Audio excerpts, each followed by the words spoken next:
Episode में हमने देखा था कि सम्राट गुजराल अपने भाई का बदला लेने के लिए वीर के ऊपर हमला करने आ जाता है और वीर अब अभी ह्यूमन ट्रांसफॉर्मेशन वाली स्नो लेडी की डेविड सोल के साथ मर्ज हो चुका है। सम्राट गुजराल के हमलों से बचता हुआ वो फील्ड में दाएं बाएं भाग रहा है। वीर का पीछा सम्राट गुजराल अभी भी कर रहा है। तभी वीर भागते भागते अपने मन ही मन में सोचता है, सम्राट गुजराल ने जो जेट स्कीइंग प्रैक्टिस की है, भी वही जेट स्कीइंग प्रैक्टिस की। उसके बाद भी मेरी आई स्किन और सम्राट गुजराल की आई स्किन में बहुत ज्यादा डिफरेंट है, लेकिन तो भी मैं अपने आसपास में बर्फीले हवा को बुला नहीं सकता हूँ, फ्रीजिंग पावर का इस्तेमाल नहीं कर सकता हूँ। तभी सम्राट गुजराल जो वीर का पीछा कर रहा था वीर से कहता है, वीर भागना बंद करो और जल्दी से मेरे हाथों से मर जाओ। लेकिन अभी भी वीर के मन में यही ख्याल चल रहा था, टेक्निक मैंने चुराई है वो उतना ज्यादा भी रिलायबल नहीं है। कहने के लिए भी मेरी I skin skill first year I skin skill है, लेकिन उसके बावजूद भी मेरी आई स्किन स्किल और सम्राट गुजराल की आई स्किन स्किल में बहुत ज्यादा ही डिफरेंस है। लेकिन आखिर गड़बड़ क्या हुई है? तभी सम्राट गुजराल एक जगह रुक जाता है, अपनी जेट स्किन के फर्स्ट जनरल को फुल्ली मैक्सिमम में यूज करना रख जाता है। तभी सम्राट गुजराल के आसपास का कोल्ड ऑरा और तेजी से बढ़ने लग जाता है और उसकी आंखें मॉन्स्टर की तरह लाल हो जाती हैं। उसके बाद सम्राट गुजराल पागलों की तरह वीर का पीछा करने लग जाता है। तभी उसी समय वीर भी कुछ नोटिस करता है कि उसके बॉडी में नो जैसा करंट फ्लो हो रहा है, तो उसकी जेट स्किन के साथ जाकर ऐड हो रहा है। तभी वीर को पता चलता है कि जो बर्फीली हवा सम्राट गुजराल के बॉडी से निकल रही थी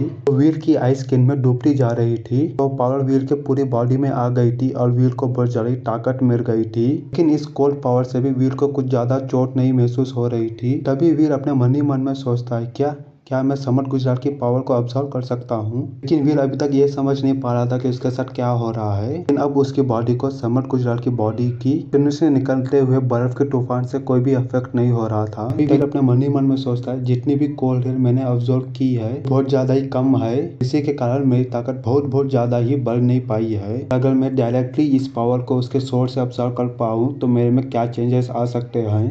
उसी समय वीर अपने ब्लड स्केल आर्मर को बुला लेता है और उसे पहन लेता है। ये सब सोचने के बाद वीर और भागता नहीं है और उधर ही रुककर सम्राट गुजराल के पंच को आते देखते हुए अपने पंच भी सम्राट गुजराल की ओर मार देता है। जो पंच अभी वीर ने सम्राट गुजराल की ओर मारा था उसमें भी जेट स्किन की ताकत थी और वो ताकत भी थी जो वीर ने सम्राट गुजराल से ऑब्जर्व की थी। जैसे ही उन दोनों के पंच एक दूसरे से टकराते हैं वीर को ये महसूस होता है कि इस पावर की अच्छी खासी मात्रा उसके बॉडी के अंदर एंटर हो रही है। वीर के आसपास का ऑरा भी बर्फ के तूफान जैसा होने लग गया था। तभी वीर को यह महसूस होता है कि उसके बॉडी के अंदर का पूरा ब्लड फ्लो फ्रोज हो गया है। वीर अब एक स्टैचू की तरह हो गया था जो अभी मूव भी नहीं कर पा रहा था। जैसे सम्राट गुजराल वीर को इस कंडीशन में देखता है, फिर सम्राट गुजराल के चेहरे पे एक जानलेवा स्माइल आ जाती है और वो वीर से कहता है, अब मर जाओ। फिर वो वीर के ऊपर अटैक कर देता है। लेकिन तभी उसी समय सिल्वर फॉक्स जो वीर के कंधे के ऊपर बैठा था वो वीर के कंधे के ऊपर से कूद जाता है। उसके बाद सिल्वर फॉक्स सीधा सम्राट गुजराल के पंच की ओर चले जाता है। सम्राट गुजराल की ओर एक जोरदार करंट से हमला कर देता है। इससे सम्राट गुजराल के आसपास का फ्रॉस्टी ऑरा एक ही समय में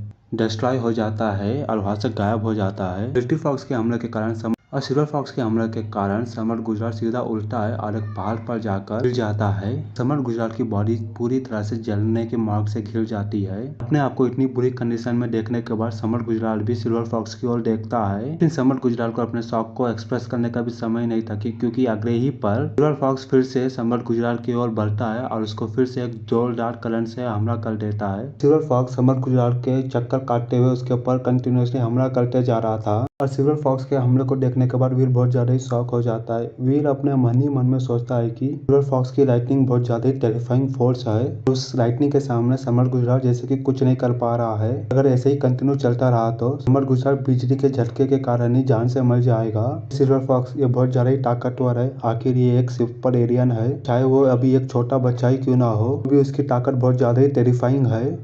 और सिल्वर फॉक्स के हमले के कारण फिर से सम्राट गुजराल एक स्नो की दीवार के पास जाकर गिर जाता है। ये तो इम्पॉसिबल है। ये छोटा सा सिल्वर फॉक्स मेरे जैसा एक आदमी जो एक टॉप इवॉल्वर है और अपना फर्स्ट जीन लॉक अनलॉक भी कर लिया है को इतनी बुरी तरीके से हरा सकता है। तभी सिल्वर फॉक्स फिर से सम्राट गुजराल के ऊपर करंट से हमला कर देता है और इस हमले के बाद सम्राट गुजराल की ऑन द स्पॉट ही मौत हो जाती है। ये सब देखने के बाद वीर बहुत ज्यादा ही हैरान हो जाता है और वीर कहता है, सम्राट गुजराल मर गया बस ऐसे ही। उसके बाद सिल्वर फॉक्स वापस से वीर के पास आ जाता है और वीर सिल्वर फॉक्स से कहता है, तुम बहुत ज्यादा ही ताकतवर हो। उसके बाद करंट देखते हैं वीर अपनी बॉडी को देखता है और उसके बॉडी का खून जो अभी तक जमा हुआ है, और अगर मैंने जल्दी ही अपने आप को डिफ्रोज नहीं किया, चाहे मैं कितना ही बड़ा इवॉल्वर क्यों ना हूं, मैं इस फ्रोज के कारण मर जाऊंगा। उसके बाद वीर सिल्वर फॉक्स को सहलाने लग जाता है। सिल्वर फॉक्स से कहता है, सिल्वर फॉक्स तुम मेरी चिंता मत करो, अभी अपनी जेट स्किन का यूज करके अपने आप को सही कर सकता हूँ। उसके बाद वीर उधर ही बैठ जाता है और जेट स्किन का इस्तेमाल करने लग जाता है। सिल्वर फॉक्स वही चुपचाप वीर के बगल में बैठा हुआ था, आइस को पानी की तरह बैठा हुआ देखते हुए, जो बर्फ ने वीर को घेर के रखा हुआ था। वीर के जेट स्किन के इस्तेमाल के कारण बर्फ अब गलना शुरू हो गई है, बर्फीली हवा में बदल गई है और वीर के बॉडी के अंदर जा रही है। तभी वीर के मन में एक ख्याल आता है, अगर मैं इस बर्फीली हवा को अपने बॉडी के सेल से साथ डाल दूं तो क्या मैं अपना फर्स्ट जिन लॉक तोड़ पाऊंगा। तभी हम देखते हैं कि वीर की आई स्क्रीन क्रिस्टल की हो गई थी। वीर का फ्रेश और उसकी हड्डियां पूरी तरह से ट्रांसपेरेंट हो गई थी। तभी वीर बहुत ज्यादा ही शॉक हो जाता है क्योंकि उसकी आई स्किन बहुत ज्यादा ही अलग तरीके से रुक गई थी।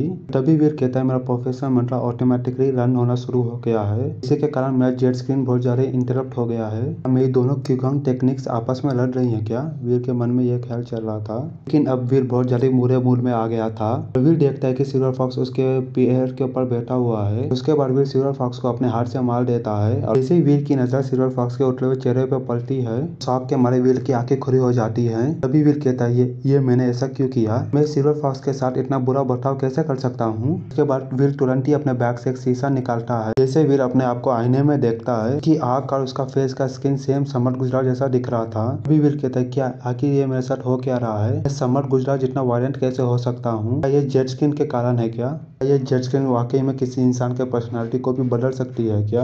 उसके बाद वीर तुरंत ही अपनी जेट स्किन की ट्रेनिंग को कैंसिल करता है और प्रोफेसर मंत्रा को लर्न करना स्टार्ट कर देता है। उसके बाद वीर वापस से मेडिटेशन स्टेट में चले जाता है और फिर प्रोफेसर मंत्र का इस्तेमाल करते हुए बॉडी के अंदर गई हुई कोल्ड हेयर को वापस बाहर निकालने लग जाता है। तभी वीर के आसपास से बहुत अच्छी सी स्मेल निकलना शुरू हो जाती है। ऐसा करते करते ही एक दिन गुजर जाता है और तभी हम देखते हैं कि वीर के बॉडी के ऊपर बहुत ज्यादा स्नो रहती है। सिल्वर फॉक्स वीर के बगल में रहता है। तभी अचानक से सिल्वर फॉक्स वहाँ पर ही खड़ा हो जाता है, फिर एक डायरेक्शन की ओर देखने लग जाता है। तभी हम देखते हैं कि जहाँ पर सिल्वर फॉक्स देख रहा था वहाँ से दो आदमी लोग बढ़ते हैं। तभी वहाँ से एक आवाज आती है, देखो वो कितना ब्यूटीफुल सिल्वर फॉक्स है। इसी से चैप्टर का यहाँ पर ही